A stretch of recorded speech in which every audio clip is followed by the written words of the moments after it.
प्रेक्षक हो नमस्कार. मराठी ऑल अपडेट मध्ये आपल्या सगळ्यांचं मनपूर्वक स्वागत. हातात धरा ही एक वस्तू, कोणत्याही देवांचे दर्शन होईल. मित्रांनो, प्रत्येकाला ज्या देवावरती आपली भक्ती आहे त्या देवाचे दर्शन व्हावे असे वाटते. मात्र आजच्या काळामध्ये देवाचे दर्शन होणं ही दुर्लभ गोष्ट आहे. मंदिरात जरी गेलो तरी खूप साऱ्या रांगांमध्ये उभे राहून मग आपल्याला भगवंतांच्या मूर्तीचे दर्शन होते. तर अशा या काळात प्रत्यक्ष भगवंतांचे दर्शन म्हणजे अशक्यप्राय गोष्टच. पूर्वी पुराण काळामध्ये अनेकांना देव प्रकट होऊन आशीर्वाद वर मिळाल्याचे उल्लेख वेगवेगळ्या कहाण्यांमध्ये आपण ऐकतो. मात्र आजच्या काळात ती गोष्ट अशक्यप्राय वाटते. किंबहुना देवाचे दर्शन होण्यासाठी आपल्याला दिव्य भक्ती आणि दिव्य दृष्टी असणं देखील गरजेचं आहे.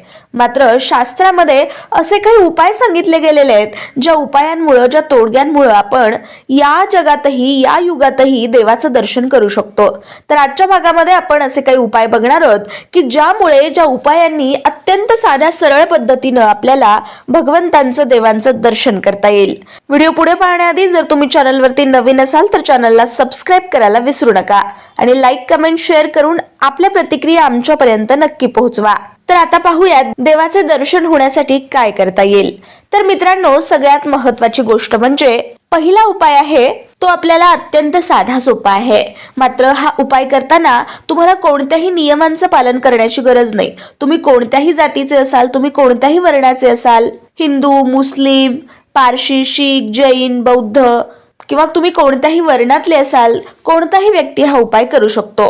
तर त्यासाठी आपल्याला लागणार आहे ताम्रपत्र. ताम्रपत्र म्हणजे तांब्याचा पत्रा.